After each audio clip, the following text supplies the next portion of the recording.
안녕하십니까? 예, 한 주간 잘 지내셨죠? 한 주가 금방금방 갑니다. 오늘은 이제 교재는 180페이지부터 할 차례입니다. 어, 180페이지가 바로 개공의 이제 의무와 책임이죠. 예, 개공이 이제 중개업무하면서 어떤 의무를 부담할지, 그리고 의무를 이행하지 못했을 때 어떤 책임을 질지, 이어진 의무와 책임 요 파트인데요.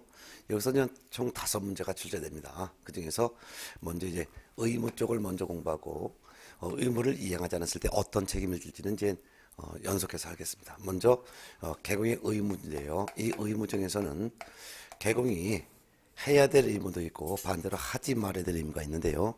의뢰인에 대해서 어떤 일을 해야 될지, 해야 될 의무를 우리는 이제 자기 의무라고 표현하죠. 예. 근데 자기 의무라고는 형법상의 용어이기 때문에 시험에서는 자기 의무 이렇게 나오지 않고 그냥 해야 될 의무 이렇게 표현 나옵니다.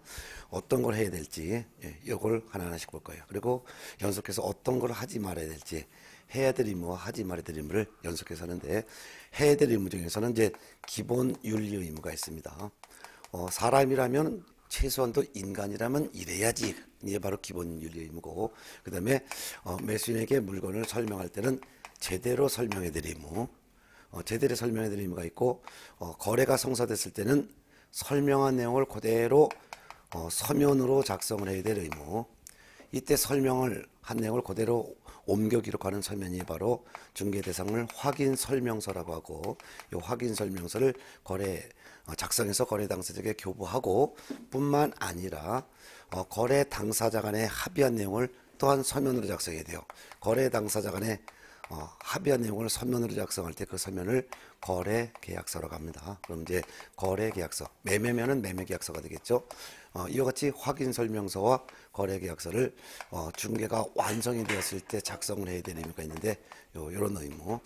예, 반대로 이제 하지 말아야 되는 의무는 예를 들면은 의뢰인과 직접 거래를 하지 말아야 된다. 또는 이제 법정 보수를 초과해서 받아서는 안 된다. 뭐 이런 하지 말아야 될 의무가 있습니다. 그 중에서 이제 기본 의무부터 이제 먼저 하고, 그다음에 설명 의무, 확인 설명서 작성 의무, 거래 계약서 작성 의무, 그다음에 이제 하지 말아야 될 의무 이렇게 할 거예요. 자, 기본 의무부터 보도록 하겠습니다. 기본 의무에서는 조문 밑에 공정한 중개업무 수행 의무가 있습니다. 개업 공인중개사 및 소속 공인중개사는 이렇게 됐죠. 박스를 만들어 놓으세요. 개공 및 소공은, 개공 및 소공은 전문 직업인으로서 품위를 유지하고 신의와 성실로서 공정하게 중개 관련 업무를 수행해야 합니다. 거래 당사자를 공평하게 대해서 중개 업무하라 이거죠. 이와 같은 의무는 중개 업무를 수행할 권한이 있는 개공과 소공에게만 주어진 의무고, 중개보조원은 이런 의무가 없습니다. 또한 법인의 사원임원이라 하더라도 공인중개사가 아닌 사원임원은 중개업무를 수행할 수가 없기 때문에 이와 같은 공정한 중개업무 수행 의무가 없습니다. 따라서 공정하게, 즉 거래 당사자를 공평하게 대우해서 중개업무를 수행해야 될 의무는 중개업무를 수행할 권한이 있는 개공과 소공에게만 주어진 의무다. 이렇게 보면 되겠습니다. 자, 이를 위반했을 때 개공에게는 업무정지 처분이 떨어질 수 있지만 소공에게는 지금 공인중개사법상 제재 규정이 없습니다. 따라서 개공이 공정하게 업무를 수행하지 않았을 때는 등록관청은 업무정지 처분을 할 수 있지만, 그렇지만 소공이 공정하게 중개업무를 수행하지 않았다 하더라도 이에 대한 제재 규정이 없었기 때문에 자격정지를 할 수는 없습니다.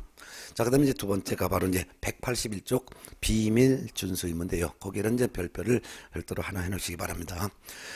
비밀 준수 의무는 업무상 알게 된 의뢰인의 비밀을 준수해야 될 의무를 말하는데요.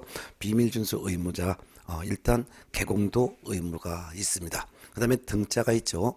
등이라는 것은 소공도, 보조원도, 법개공의 사원임원도 업무상 알게 된 비밀을 준수해야 되는 거죠. 그래서 비밀 준수 의무자에는 개공뿐만 아니라 소공, 보조원, 사원임원도 다 포함된다는 것을 유념하시기 바랍니다.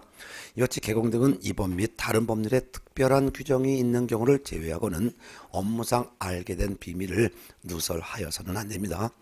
언제까지 누설하면 되냐? 그 업무를 떠난 후에도 또한 같습니다.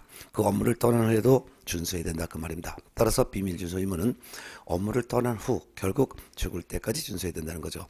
시험 지문상에서 업무를 떠난 후에는 비밀 준수 의무가 소멸한다 이런 표현하면 틀린 지문이 되는 것이고, 그 업무상 알게 된 비밀은 그 업무를 떠날 때까지 준수해야 된다 해도 틀린 지문입니다. 업무를 떠난 후까지도 준수해야 된다는 거, 죽을 때까지 준수해야 된다는 거죠.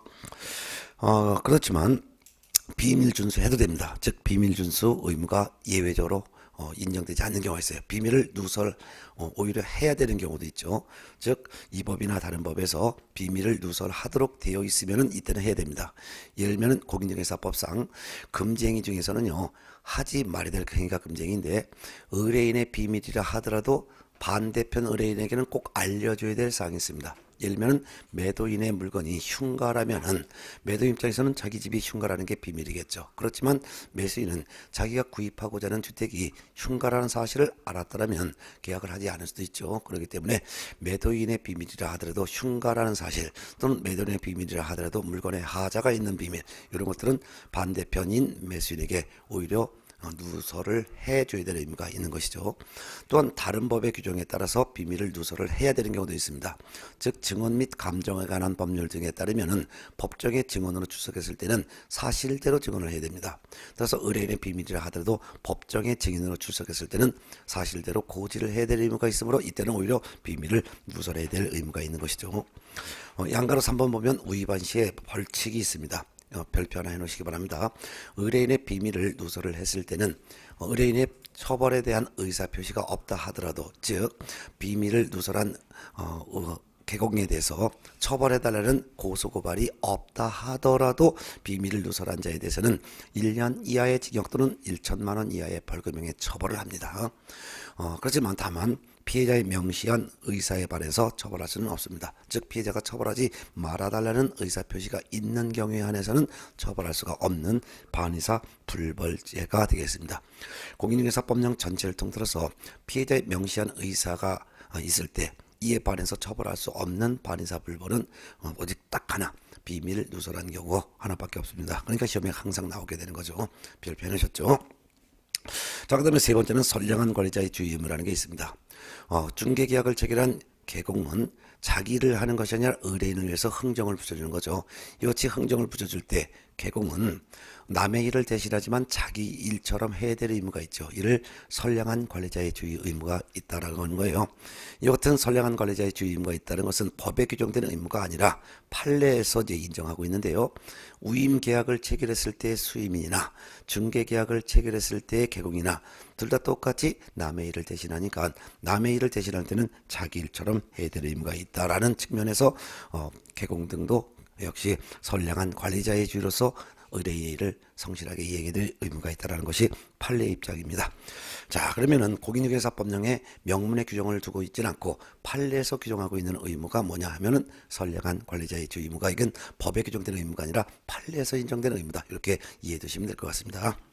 넘어가서 이제 182쪽 이제 확인 설명 의무. 사실 여기서 일단 한두 문제가 꼭 출제가 됩니다. 그래서 확인 설명 의무 보도록 하겠습니다. 자, 확인 설명 의무는 이거는 이제 매수인이 사실상 개공이 없어도 직접 매도인과 부동산을 매매 계약할 수 있죠. 그렇지만 매수인은 부동산에 관련된 전문 지식이 없다 보니 개공에게 중개를 의뢰하고 개공이 설명을 하면 그 설명을 믿고 계약을 하게 되는 거예요. 그렇기 때문에 개공은 매수인이 계약을 체결할 수 있는 정확한 판단의 근거를 알려줘야 되는데 정확하게 물건을 설명해 줘야 되는 의무가 바로 확인 설명 의무가 되겠습니다. 이 확인 설명 의무에서는 이제 교재 183페이지로 바로 넘어가서 확인 설명 의무는 언제 이행을 해야 되고, 또는 누구한테 확인 설명해야 되고, 또는 누가 확인 설명해야 되며, 어떻게 확인 설명을 해야 되며, 어떤 내용을 설명해야 될지, 이런 내용이 순차적으로 한 지문씩 출제가 되기 때문에 확인 설명 시기, 확인 설명 의무자, 확인 설명 대상자, 확인 설명하는 방법, 확인 설명할 내용, 이와 같은 5개 파트에서 한 지문씩 출제가 돼서 한 문제가 출제가 됩니다. 그럼 확인 설명 의무에서는 확인 설명 시기부터 보겠습니다. 교재 183페이지부터 이제 정확하게 하겠습니다. 중개 대상물 확인해서 설명해야 될 의무가 있다.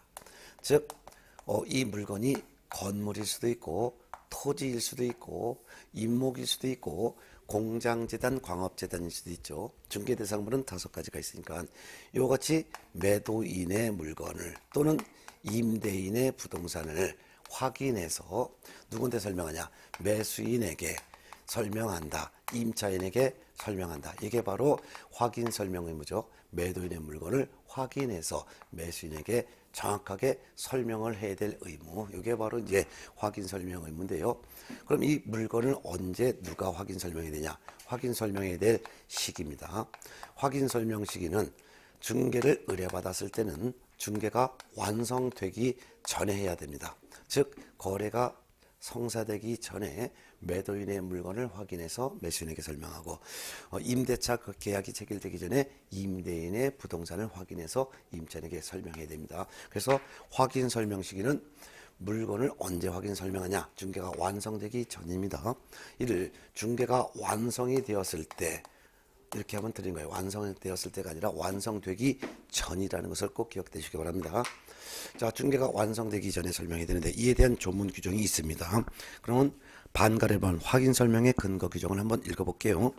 개공은 중개를 의뢰받은 경우에는 중개가 완성되기 전에 중개 대상물의 종류, 소재지, 면적, 권리관계 등에 관한 사항을 확인하여 이를 당해 중개 대상물에 관한 권리를 취득하고자 하는 중개 의뢰인, 즉 매수인에게, 임차인에게 성실 정확하게 설명하고 토지대장 등본이나 부동산 등기사항 증명서라든가 그 밖에 부동산 종합증명서와 같은 이와 같은 설명의 근거자를 제시를 해야 됩니다. 이렇게 해놨죠. 네. 그래서 누가 설명해야 되는 거예요? 그래서 개공은 이렇게 해놨잖아요. 그래서 개공이 바로 확인 설명 의무자가 되겠습니다. 그래서 개공이 의무자가 된다라는 거예요.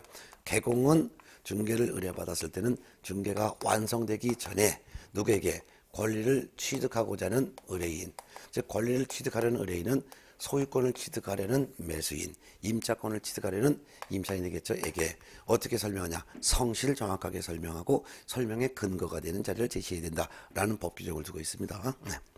근데 반가래본 소유자 등의 확인이라고 있어요. 개공은 확인 설명을 하기 위해서, 즉 중개 업무 수행을 위해서 필요하다고 인정하는 때는 중개 의뢰인에게 주민등록증이라든가 또는 여권이라든가 또는 운전면허증 등과 같이 신분을 확인할 수 있는 증표를 제시해 줄 것을 요구할 수도 있습니다. 의뢰인이 와서 물건 팔아달라고 그랬지만 이 사람이 진짜 의뢰인지 가짜 의뢰인지 또는 아파트 하나 구입하려고 물건 좀 괜찮은 거 있습니까? 이렇게 찾아왔을 때 진짜 매수하고자 하는 사람인지 그냥 가격만 떠보고자 하는 사람인지 이렇게 정확하게 의뢰인이 진짜 의뢰인지를 확인하기 위해서 신분증을 좀 보여줄 것을 요구할 수도 있다 그 말이죠.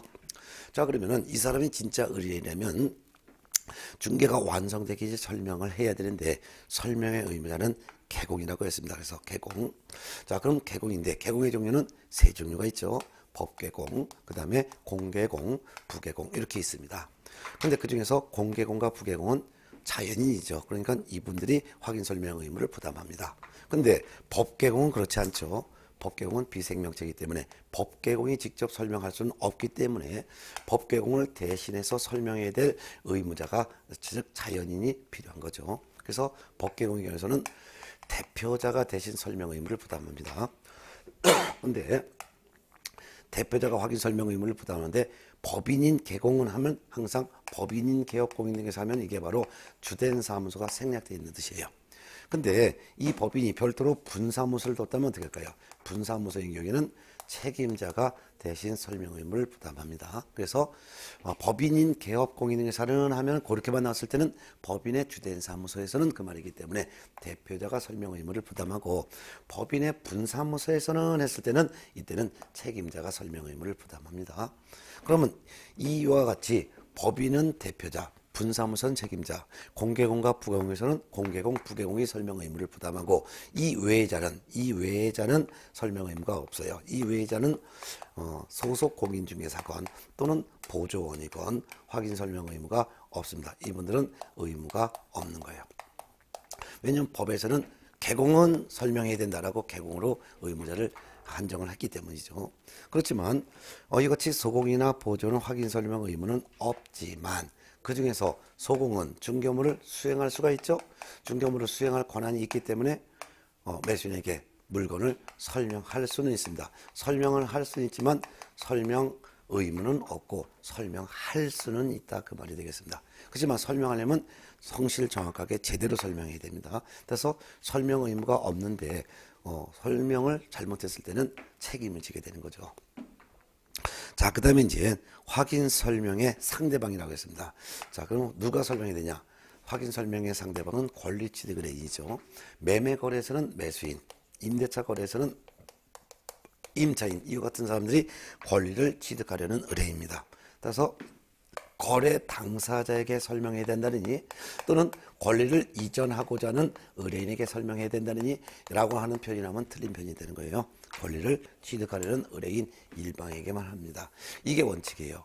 다만 교환중개의 경우에는 교환 당사자는 소유권을 이전해주고 소유권을 또한 취득하기도 하죠. 그럴 때는 예외적으로 교환 계약의 경우에 한해서는 거래 당사자에게 설명합니다. 이거는 예외적인 사항이에요. 근데 시험에서 교환 중개라는 말이 없이 중개를 의뢰받았을 때 누구한테 설명해야 되냐? 라고 했을 때는 원칙에 따라서 권리 취득하려는 의뢰인 일방에게만 하는 것이지 거래 당사자 권리전 의뢰인 하면 틀리다는 것을 유념해 두십니다. 매년 출제가 됩니다. 근데 특히 주의할 것은 이 같은 권리 취득 의뢰인에게만 설명하는데 이는 설령 공동중개라 하더라도 권리 취득 의뢰인 일방에게만 하는 것이죠. 즉 매도 의뢰받은 개공과 매수 의뢰받은 개공이 같이 공동으로 중개한다 하더라도 이 부동산은 어디에 있는 몇 평짜리입니다. 이렇게 설명하는 것은 권리 취득 의뢰인 일방에게만 설명하는 것이지 공동중개라 해서 거래 당사자에게 설명한다 하면 되는 거예요. 공동중개라 하더라도 거래 당사자에게 설명하는 것이 아니라 권리 취득 의뢰인 일방에게 한다는 거 꼭 기억해 두셔야 합니다. 자, 그 다음에 설명할 때는 매수인에게 뭘 설명해야 되냐? 설명할 사항은 184페이지에 음영 박스로 나와 있고 이거를 기억하셔야 하는데 다 외우라고 하는 것은 아니고 상식적으로 매수인에게 뭘 설명할지 요 정도는 이해하고 있어야 돼요. 그러면 개공이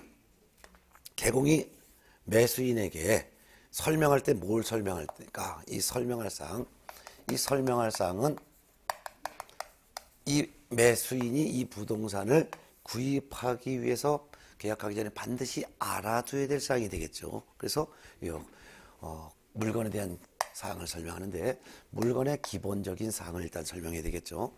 물건의 기본적인 사항이니까 이 물건의 소재지가 어떻다, 지분은 어떻다, 면적은 어떻다 이런 기본적인 사항.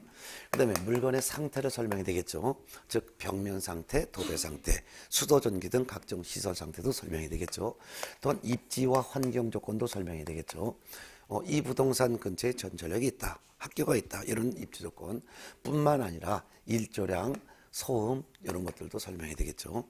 그 다음에 이제 권리관계도 설명해야 되는데 이 권리관계는 등기된 권리뿐만 아니라 미등기된 권리도 설명해야 되겠죠. 등기된 권리로서 매수인에게 이 부동산은 가압류가 설정됐다. 그래서 가압류 채무액을 네가 떠안는 조건으로 매매대금을 공제하고 계약해도 된다. 이런 거 설명한다든가 또는 담보가등기가 설정됐으면 담보가등기는 경매에서 저당권으로 취급받기 때문에 이거 그냥 저당권과 똑같이 그 담보 채권액을 매수인지가 면책적 채무 인수 관계로 계약해도 된다. 이런 거 설명해야 되겠죠. 특히 등기된 권리 중에서 근저당이 설정된 경우에는 근저당이 설정된 부동산은 등기사항 증명서에 실제 채무액은 등기가 된 게 아니죠. 그래서 어떤 금액이 등기가 돼 있어요? 근저당은 채권 최고액이 등기돼 있죠. 그래서 채권 최고액을 확인해서 설명하면 되는 것입니다. 그렇기 때문에 실제 채무액까지는 설명할 의무가 없죠. 실제 채무액은 오늘과 내일이 다르기 때문이죠. 그래서 실제 채무액은 계속 변동되는 사항이기 때문에 실제 채무액을 설명해야 되는 의무가 있는 것이 아니라 채권 최고액을 확인해서 설명하면 될 것이에요. 또한 미등기된 거래도 설명해야 되겠죠. 그래서 유치권이 설정됐다면 이 매수인이나 이 부동산의 위측에 여기에 이제 공사하는 증축된 부분에 유치권자가 있는데 유치권자의 공사대금은 얼마야? 이 유치권을 내보내려면 유치권자의 공사대금을 별도로 네가 추가로 부담을 해야 돼. 이런 거 설명해야 되겠죠. 또한 분묘기지권이 있다면 분묘기지권의 부담을 받는 그런 임야가 경우에 나왔으면 매물로 나왔으면 네가 요 임야를 전체 취득한다 하더라도 분묘기지권이 있는 요 부분은 요거는 사용수익하지 못한다. 이런 거 설명해야 되겠죠. 또한 법정지상권의 부담을 받는 토지가 나올 수 있죠. 그래서 맨 처음에 토지와 건물이 동일한 소유자에 있었는데 만일 토지와 건물 중에 뭐 건물만 하나 이렇게 매각이 되고 토지는 그대로 있다면 건물 철거 특약이 없으면은 건물주는 이 법정사건을 취득하도록 되어 있죠. 그러면 토지가 매물 나왔을 때 이 토지를 매수하는 사람에게 네가 이 토지를 매수하더라도 건물 철거를 요구하지 못하는 거야. 다만 지료는 이 건물주로부터 받는데 종전의 건물주가 네가 지료는 받는데 요 종전의 건물주가 토지 소유자에게 주었던 지료가 있으면 그 지료를 네가 대신 받는 거야 라고 설명해서 이 토지를 매수하고자 하는 매수인에게 설명을 해야 되는 거죠. 이같이 등기된 권리뿐만 아니라 미등기된 권리도 이제 확인해서 설명이 되겠죠. 또한 토지 이용 계획 및 공법상 거래 규제나 이용 제한 받는 사항이 있으면 이것도 설명이 되겠죠. 만약 이 매물이 토지인데 개발 제한 구역으로 묶였던 토지라면은 네가 이 토지를 매수하더라도 건축 행위는 제한된다. 만약 이 토지가 토지거래 허가 구역 내 토지라고 한다면 이러한 토지를 매수하고자 하는 매수인에게 네가 계약하려면 먼저 이 토지 소재지 관할 시군구청장으로부터 계약하기 전에 먼저 토지거래 허가부터 받아야 된다. 이런 걸 설명해 줘야 되겠죠. 그 다음에 이제 돈에 대해서 설명합니다. 돈에 대한 것은 세 가지가 있는데 돈은 바로 이제 거래 예정 금액, 즉 주변 시세도 설명하고 그 다음에 중개 보수와 실비에 대해서도 미리 설명해줘. 매수는 네가 이 부동산을 거래 예정 금액인 주변 시세가 만일 5억이라면 이 5억 원에 구입을 했을 때 이 5억 원은 매도인에게 지급하는 것이고 이 5억 원에 따라서 중개를 완성시키는 이 개공에도 보수를 줘야 된다는 보수의 금액과 산출액도 미리 설명해줘. 예산 잡으라고. 또한 매수인이 이 부동산에 대한 소유권을 취득하려면 등기를 해야 되는데 등기하려면 조세부터 완납해야 되죠. 그래서 부동산에 관한 권리를 취득함에 따라 부담해야 될 조세의 종류는 어떤 것들이 있고 각각의 세율은 어떤 건지 이것도 설명이 되겠죠. 그래서 취득함에 따라 부담할 조세의 종류는 대표적으로 뭐가 있을까요? 뭐 세법에서 다 배운 거겠지만 취득세가 있겠죠. 그 다음에 지방교육세가 있겠죠. 그 다음에 농어촌 특별세가 있겠죠. 뭐 인재세가 있겠죠. 이런 각각의 세율과 각각의 세율도 다 설명을 해야 된다는 거죠. 예.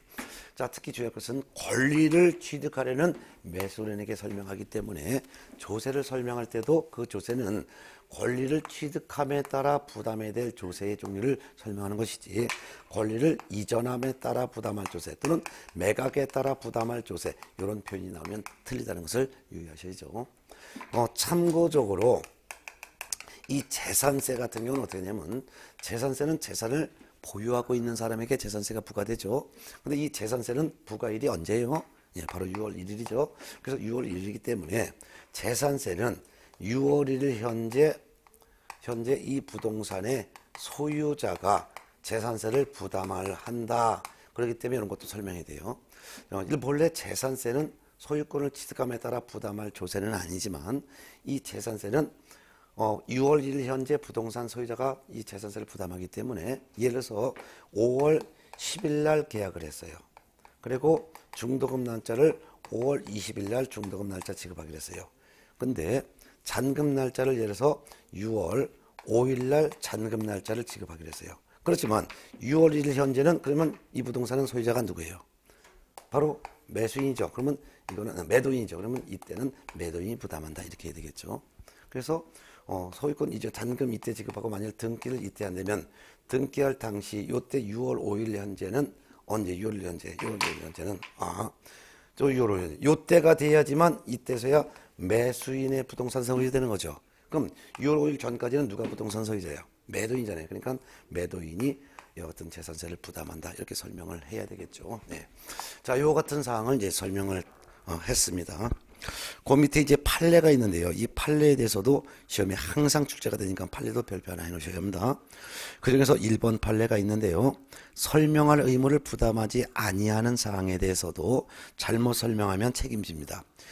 필수적으로 확인 설명의 대상은 요거 방금 전에 읽어봤던 기상, 지권, 공거, 수세 요건데 요거는 의무적으로 설명해야 되고 그 외 요 8가지가 아닌 다른 사항에 대해서는 설명해도 되고 설명하지 않아도 됩니다. 그렇지만 이 8가지가 아닌 다른 사항에 대해서 설명할 의무가 없는데 만일 이 8가지가 아닌 다른 사항을 잘못 설명하게 되면은 개공이 책임을 지게 된다는 것도 대법원 판례니까 알아두시고, 두 번째는 아주 중요한 거예요. 판례 무상중개 시의 배상 책임 여부. 즉 개공은 매수인에게 대금을 즉 중개 보수를 받지 않고 개공이 무상으로 의뢰인에게 설명한다 하더라도 성실 정확하게 설명하고 설명의 근거 자료를 제시해야 됩니다. 그래서 있는 사실 그대로 설명해야지 잘못 설명하게 되면 책임진다는 거 아주 중요하죠.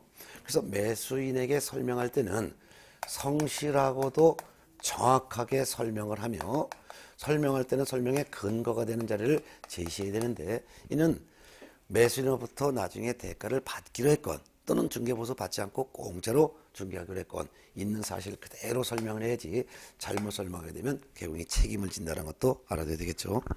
3번 판례는 근저당이 설정된 경우에는 채권 초과액까지만 설명하면 되는 것이지 실제 채무액까지는 설명할 의무가 없다라는 것을 설명드렸던데 요에 대한 내용은 제가 1, 2월 달에 판례를 일일이 읽어드리면서 다 설명을 드렸기 때문에 이제 3월 달, 4월 달 과정에서는 이제 딱 판례 제목만 보면 그 내용이 어떤 판례인지 감으로 딱딱 올 정도가 돼야 되겠죠. 네. 그 다음에 이제 185페이지를 봅니다. 상태자료 요구 및 불응시의 제재라는 게 있어요.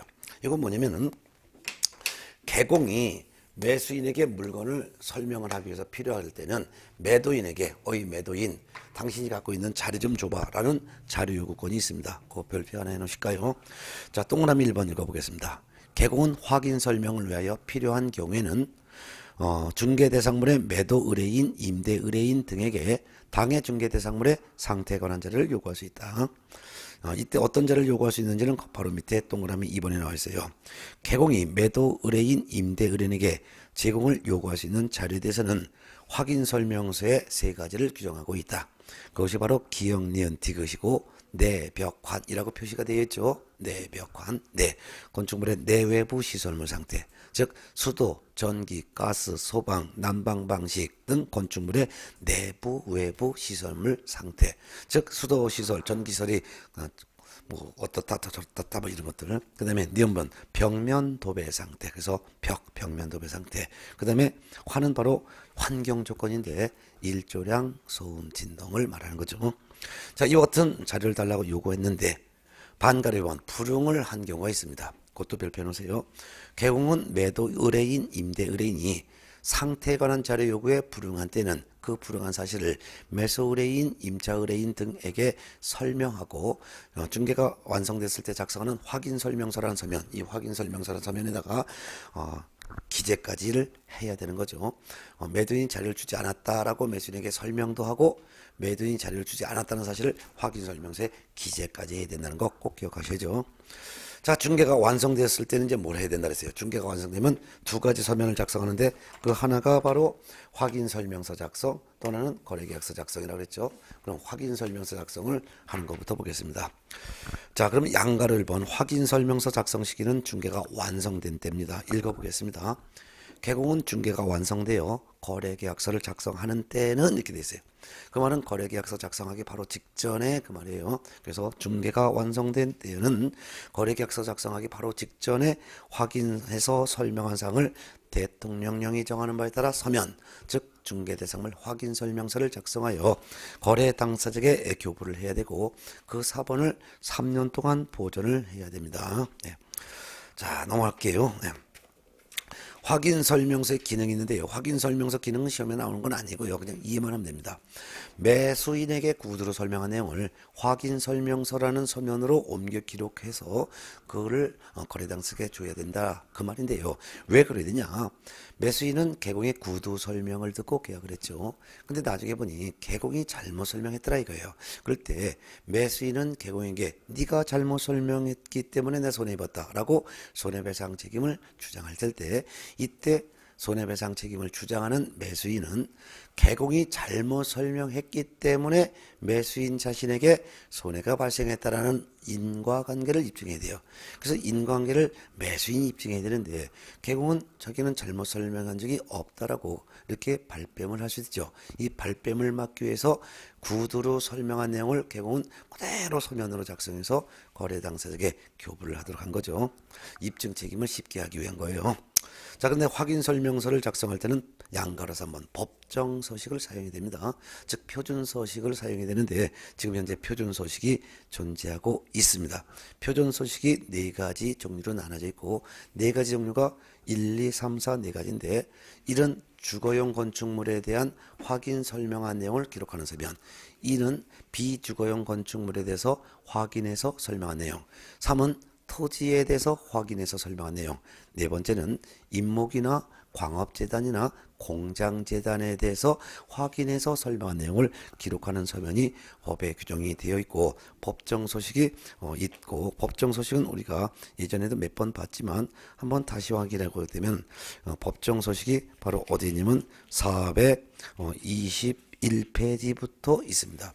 421페이지부터는 확인 설명서 서식이 네 종류로 이렇게 나눠져 있고 421페이지는 주거용 건축물에 대해서 거래를 성사시켜 줬을 때 작성하는 주거용 건축물 확인 설명서가 있고 또한 두 장 넘어가면은 비주거용 건축물 확인 설명서에 대한 서식이 있고 또 한 장 넘어가면은 토지 확인 설명서 서식이 있으며 또 한 장 넘어가면은 임목 광업재단, 공장재단이라에 대한 확인 설명서 서식이 따로 이렇게 네 가지가 있어요.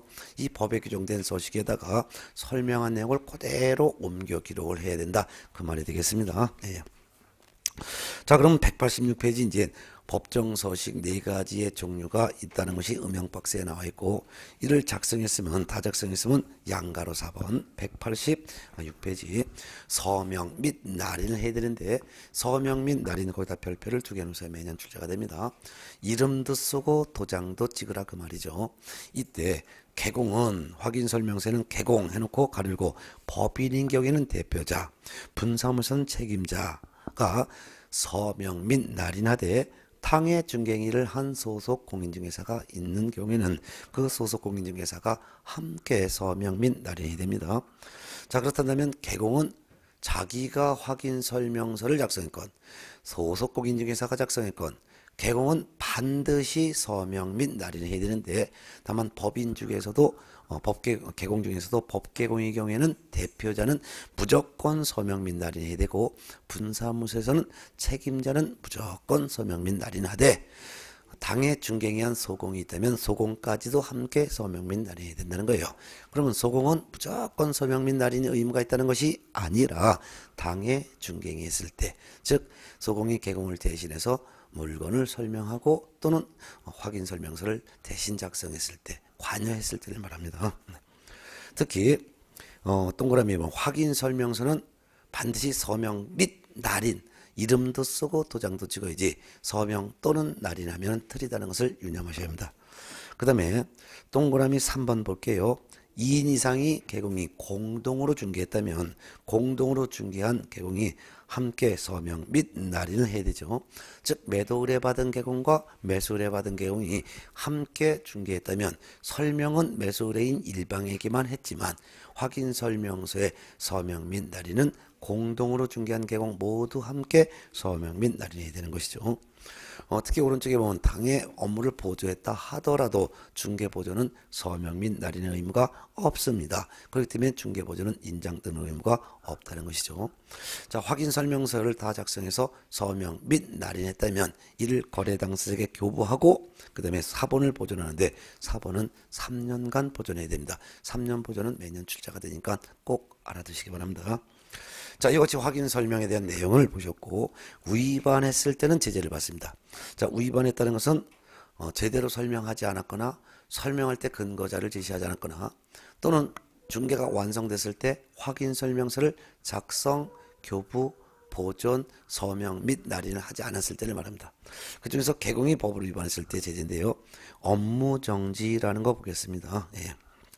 개업공인 중에서는 다음에 해당하는 행위를 한 경우에는 등록관청은 6월의 범위 안에서 기간을 정하여 업무정지를 할 수 있다. 1. 중개가 완성되어 거래계약서를 작성하는 때에는 거래계약서 작성하기 전에 먼저 확인설명서를 작성하여 거래 당사자에게 교부하고 그 사본을 3년간 보존해야 되는데 이를 하지 않았거나 또한 2번 확인설명서에 작성했다 하더라도 서명 및 날인 중에서 한 가지라도 하지 않았다면 이때는 업무정지 처분을 할 수 있습니다. 그런데 반가로 위반 500만 원 이하가 되려 이건 매년 나오죠. 별표하세요. 개공이 설명할 때는 성실을 정확하게 설명하고 근거자를 제시해야 돼요. 근데 성실을 정확하게 설명하지 않았거나 또는 설명할 때 근거자를 제시하지 않고 설명했다면 이때는 500만 원 이하가 되렵니다. 그러면 개공이 확인 설명 의무와 관련됐을 때 제재 규정은 중개 완성 전의 의무사항인 반가로 위반, 성실을 정확하게 설명하지 않았거나 근거자를 제시하지 않고 설명했을 때는 500만 원 이하가 되고 중개가 완성된 이후의 의무사항인 확인 설명서를 작성하지 않았다든가 또는 서명 및 날인 중에 한 가지라도 하지 않았다든가 거래 당사자에게 교부하지 않았다든가 또는 그 사본을 3년간 보존하지 않았을 때는 업무정지 처분을 할 수 있습니다. 그래서 개공은 중개 완성 전의 의무사항을 이행하지 않았을 때는 500만 원 이하가 되려 중개가 완성된 이후의 의무사항을 이행하지 않았을 때는 업무정지 처분 이렇게 꼭 구분해서 알아두시기 바랍니다. 매년 출제가 됐고 출제가 안 된 적은 한 번도 없습니다. 자, 그 다음에 이제 손해배상 책임까지 집니다. 즉 개공이 성실 정확하게 설명하고 근거자를 제시해야 되는데 성실 정확하게 설명하지 않음으로써 의뢰인에게 재산상의 손해를 발생시켰다면 손해를 배상해야 될 책임까지 지게 되는 거죠. 특히 손해배상 책임은 성실 정확하게 설명했느냐 안 했느냐 이거를 가지고 판단합니다. 따라서 성실 정확하게 설명을 하였다면 설명할 때 근거자를 제시하지 않았거나 또는 중개가 완성됐을 때 확인 설명서를 작성 교부하지 않았다 하더라도 손해배상 책임은 지진 않습니다. 다만 설명할 때 근거자를 제시하지 않았다는 것을 이유로 500만 원 이하가 되려 또한 확인 설명서를 교부하지 않았다는 것을 이유로 업무정지 처분을 받을 수 있지만 성실 정확하게만 설명했다면 손해배상 책임은 없다는 것이 대법원 판례라는 것도 유념해 두셔야 합니다. 자, 그 다음에 이제 소속공인중개사가 위반했을 때입니다. 소속공인중개사는 설명 의무가 없습니다. 그렇지만 설명할 수는 있다 했었죠. 근데 설명하려면 성실 정확하게 설명하고 근거자를 제시하면서 설명해야 되는데 이를 위반했으면은 자격정지 처분을 할 수가 있습니다. 또 한 장 넘어가면 소속공인중개사는 확인설명서에 무조건 서명 및 날인의 의무가 있는 것이 아니라 당해 중개행위를 하였을 경우에 한해서만 확인설명서에 서명 및 날인의 의무가 있는데요. 당해 중개행위를 하였음에도 서명 및 날인하지 않았다면 6월 법위 안에서 자격정지 처분을 할 수 있습니다. 뿐만 아니라 반가로 위반, 소속공인중개사가 설명 의무가 없는데 확인설명을 제대로 하지 않아서 손해를 발생시켰다면 손해까지 배상할 책임이 있습니다. 네. 자, 여기에서 이제 해마다 한두 문제가 무조건 출제되는데 확인 설명 의무와 확인 설명서 작성 의무를 비교해서 박스로 제가 만들어 놨습니다. 그럼 박스를 볼까요? 188쪽. 확인 설명은 시기는 중개 완성되기 전이다. 근데 확인 설명서 작성은 중개가 완성이 되었을 때 작성하는 것이다. 확인 설명은 누구한테 하냐면 권리를 취득하려는 의뢰인, 즉 매수 의뢰인, 임차 의뢰인, 일방에게 하는 거다. 그렇지만 확인 설명서 교부는 거래 당사자에게 교부하는 것이다. 확인 설명할 때는 성실 정확하게 설명하고 근거자를 제시하면서 설명하는데 확인 설명할 내용은 기상지권, 공거, 수세 요거를 설명하는 것이다. 근데 확인 설명서에 기재하는 내용은 설명한 내용 기상지권, 공거, 수세 구두로 설명한 걸 그대로 옮겨 기록하는 것이다. 그 다음에 의무자 누가 설명해야 되냐? 개공이 설명해야 되는 의무가 있다. 이때 법인은 대표자가 대신 분사무소는 책임자가 대신 의무를 부담하는 거다. 따라서 소공이나 보조는 의무 자체는 없다. 소공은 의무는 없지만 할 수는 있지만 의무는 없는 것이다. 보조는 의무도 없고 할 수도 없다. 확인 설명서 작성 의무도 똑같습니다. 확인설명서 작성 의무도 개공이다. 다만 법인은 대표자가 대신 의무, 분사무소는 책임자가 의무를 대신 부담. 공개공, 부개공에서 하는 것은 공개공, 부개공의 의무. 그렇다면 소속 공인 중에서는 확인설명서 작성 의무가 없다. 작성 의무는 없지만 할 수는 있다. 그런 거죠. 보조는 확인설명서 작성할 의무도 없고 작성할 수도 없다라는 거. 서명 및 날인 뭡니다. 설명할 때는 서명 및 날이라는 게 아니라 설명할 때는 근거자를 보여주면 설명하는 거죠. 서명 및 날인은 중개가 완성되었을 때 작성하는 확인설명서에만 서명 및 날인하는데 개공은 무조건 서명 및 날인. 이때 법인은 대표자가 무조건 서명 및 날인, 분사무소는 책임자가 무조건 서명 및 날인. 근데 소공은 무조건 서명 및 날인 의무가 있는 것이 아니라 당해 중개인이 했을 때만 소공은 함께 서명 및 날인, 보조는 서명 및 날인 의무가 없다. 이렇게 보시면 되겠죠. 자, 그 다음에 이제 교재는 이제 189페이지인데요. 중개가 완성됐을 때 확인설명서를 작성해서 교부하고 그 다음에 작성하는 서면이 바로 거래계약서를 작성해서 교부하죠. 요 확인설명서에서도 한두 문제, 거래계약서에서도 한 문제는 꼭 출제됩니다. 자, 그러면 이제 189페이지 1번 큰 1번 거래계약서 작성 의무 작성 시기 한번 읽어보겠습니다. 반가를 1번에다 별표 하나 해놓으세요. 개공은 중개 대상물에 관하여 중개가 완성된 때에는 거래계약서를 작성하여 거래 당사자에게 교부하고, 즉 매매계약서, 임대차 계약서를 작성하여 거래 당사자인 매도인 매수인에게 교부하고 5년 동안 그 사본을 보존해야 된다. 이렇게 이제 법 규정을 두고 있어요. 이와 같은 거래계약서는 거래 당사자가 구두로 합의한 내용을 옮겨 기록하는 서면이 거래계약서죠. 확인설명서는 개공이 매도인의 물건을 확인해서 매수인에게 구두로 설명한 내용을 기록하는 서면이 확인설명서. 거래계약서는 거래 당사자가 서로 합의한 내용을 옮겨 기록한 서면이죠. 분쟁을 막기 위해서 서면으로 개공이 작성해서 교부하도록 되어 있습니다. 넘어가겠습니다. 자, 190페이지 보면 성실 작성 의무가 있습니다. 확인설명서뿐만 아니라 거래계약서 작성할 때도 제대로 작성해야 돼요. 그래서 190페이지 양가로 2번 성실 작성 의무. 개공은 거래계약서를 작성하는 때는 거래 금액 등 거래 내용을 거짓으로 기재하거나 서로 다른 둘 이상의 거래계약서를 작성해서는 안 됩니다. 그 다음에 이제 거래계약서 서식이 있습니다. 거래계약서는 지금 법정서식, 표준서식이 없습니다. 아까 확인설명서는 표준서식, 법정서식이 있고 이건 눈으로 봤죠. 그렇지만 거래계약서는 표준서식이 지금 현재 없습니다. 단지 이제 별표해놓을까요? 국토교통부 장관은 개업 공인중개사가 작성하는 거래계약서의 표준이 되는 서식을 정하여 그 사용을 관장할 수 있다라는 규정만 있지 지금 현재 거래계약서 표준서식은 현재 이 법에 규정되어 있지는 않습니다. 따라서 아무 종에다 작성해도 상관이 없습니다. 그렇지만 거래계약서는 총 9가지를 필수적으로 기재해야 되고 거래계약서의 필수 기재사항 9가지 별표 2개 놓으시고 무조건 암기하셔야 합니다. 그럼 이 거래계약서는 매매계약서, 임대차 계약서를 말하는 건데 표준서식이 없다. 표준서식이 없기 때문에 아무 종에다 작성해도 되는데 이 거래계약서는 무조건 9가지를 기록해야 된다. 일단 당사자의 인적사항을 기록해야 되죠. 매도인과 매수인 누구다라는 거. 그 다음에 물건을 표시해야 합니다. 물건이라는 것은 부동산이고 표시한다는 것은 소재지 지번을 기록해야 되겠죠. 그 다음에 물건의 인도 일시를 기록해야 합니다. 이삿짐이 빠지고 들어오는 날짜와 시간, 그 다음에 권리를 이전하는 내용을 기록해야 되는데 권리를 이전한다는 내용이라는 것은 의 매매 목적물의 가압류나 또는 근저당이 잡혔다면 가압류권자의 채권액, 근저당권자의 채권액을 대신 갚는다든가 하면은 가압류 채무액 또는 근저당권자의 채무액을 이거를 매수인이 이제 떠안는다 이런 걸 기록하는 것이 바로 권리를 이전하는 내용이라고 하고 이를 반드시 기록해야 되죠.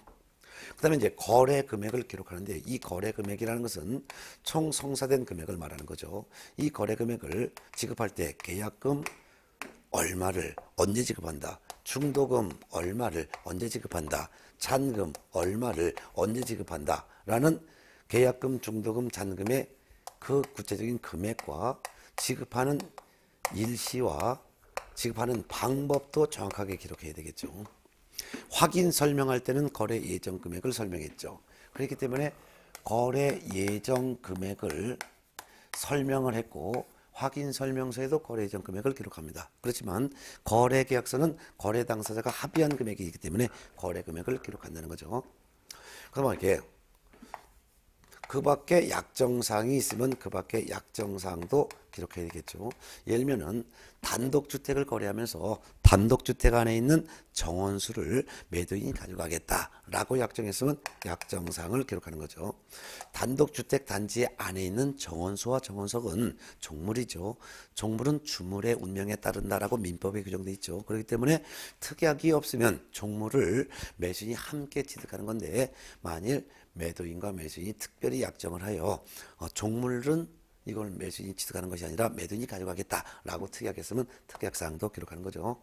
그 다음에 확인설명서를 교부한 날짜도 기록합니다. 확인설명서를 교부한 날짜를 기록하기 때문에 거래계약서에 기록하는 내용에 확인설명서 교부일자가 들어가므로 중개가 완성됐을 때 확인설명서를 먼저 작성해서 교부하고 그 다음에 거래계약서를 작성한다는 것을 알 수 있죠. 그 다음에 이제 계약의 조건이나 기한이 있을 때는 조건 기한도 기록하죠. 예를 들면은 토지거래 허가를 받을 조건으로 계약했다든가, 또는 농지가 매물인데 농지층을 매수인이 받을 것을 조건으로 계약했다든가 하는 조건 기한이 있으면 기록하죠. 마지막으로는 계약한 날짜, 즉 계약한 날짜가 언제다라는 것도 기록하죠. 이같이 거래계약서는 당물인권, 거기서 안 쓰면 조약돌로 때릴 거야. 이건 다 외웠을 텐데 이거를 무조건 암기하셔야 돼요. 이걸 다 기록했으면 확인설명서와 거래계약서에는 개공은 무조건 이름 쓰고 및 날인을 하는 거예요. 이때 개공 중에서 법개공이라면 대표자는 무조건 이름 쓰고 도장, 어느 법개공의 분사무소에서 거래계약서를 작성했다면 이때는 책임자는 무조건 서명 및 날이라는 거예요.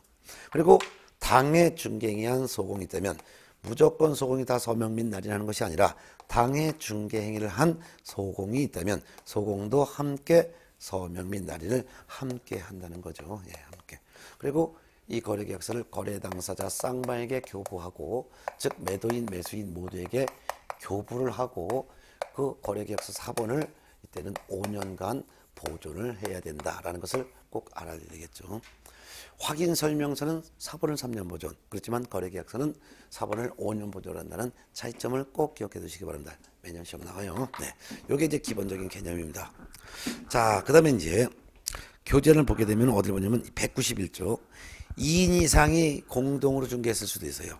즉 매도 의뢰받은 개공과 매수 의뢰받은 개공이 공동 중개했을 때는 공동으로 중개한 개공, 즉 공동으로 중개했다면 공동개공이 함께 서명 및 날인한다는 거.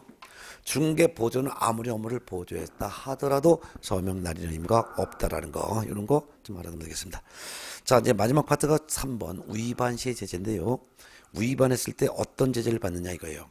개공이 거래계약서를 작성함에 있어서 거래 금액 등 거래 내용을 거짓으로 기재했거나 서로 다른 둘 이상의 거래계약서를 작성했을 때는 등록을 취소할 수 있습니다. 그렇지만 아주 중요한 게 나오죠. 이 경우 행정형벌은 처하지 아니한다 했죠. 즉 징역형이나 벌금형은 처벌받지 않는다 그 말입니다. 네. 그래서 이와 같이 거래계약서를 거짓 작성, 둘 이상 작성을 하게 되면 개공은 등록 취소할 수 있다. 그렇지만 형벌은 받지 않는다. 그 다음에 이제 업무정지처분. 개공이 중개가 완성되었을 때 거래계약서를 작성해서 교부하고 거래 당사자에게 교부하고 사본 5년 보존하고 서명 및 날인해야 되는데 이런 것 중에 하나라도 하지 않았을 때는 업무정지죠. 확인설명서도 마찬가지죠.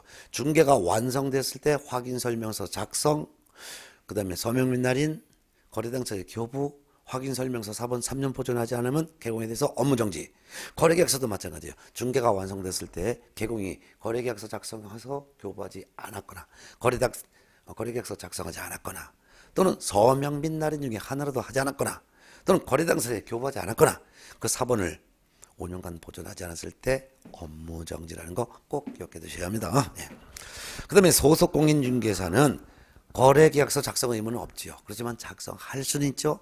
근데 소속공인중개사가 당해 중개했을 때 서명 및 날인하지 않았거나 또는 거짓 작성하거나 둘 이상 작성했을 때는 자격정지 처분을 할 수가 있습니다. 라는 거 꼭 기억해 두세요. 자, 한 장 넘어가면 판례가 있는데요. 이 판례는 여러분들이 너무너무 중요한 판례들이기 때문에 다 읽어보셨을 텐데 특히 교재 192페이지 1번 중개 미완성 시 거래계약서 작성 가능 여부인데요. 중개가 완성되지 않았을 때는 거래계약서 작성하면 안 되겠죠. 예. 두 번째, 거짓 전세계약서를 작성한 개공의 책임이라는 게 있는데 실제로 거래 성사시켜 주지도 않았는데 개공이 거짓으로 전세계약서를 작성해서 교부해줬고 이를 가지고 전세계약서, 가짜계약서, 전세계약서를 담보 제공하고 돈을 빌렸다면 피해를 입혔을 때 개공이 가짜 전세계약서를 작성해줬다면 이도 배상 책임이 있다라는 것이고 그 다음에 이제 3번 거래계약서 자시 재작성할 때 주의 환기 의무가 있는데요. 거래계약서를 거래 당사자가 분실했다 해서 다시 재작성하는 경우도 있죠. 이럴 때는 다시 재작성할 당시에 부동산상의 권리가 변동된 게 있는지 확인해서 주의해서 확인해 봐야 된다라고 주의를 환기시킬 의무가 있다라는 거 이런 거 판례도 알아두시면 되겠습니다. 자, 이번 시간에는 이제 개공의 의무 책임 중에서도 의무 중에서도 해야 될 의무, 기본 의무, 설명 제대로 해야 될 의무, 중개가 완성됐을 때 확인 설명서와 거래계약서 작성해야 될 의무 이런 내용 갖고 있고 최소 두세 문제가 나오는 거예요. 쉬었다가 다음 시간에는 193페이지 반대로 하지 말아야 될 의무, 하지 말아야 될 의무를 금지 행위라고 하는데요. 이 하지 말아야 될 금지 행위는 쉬었다 하도록 하겠습니다. 예.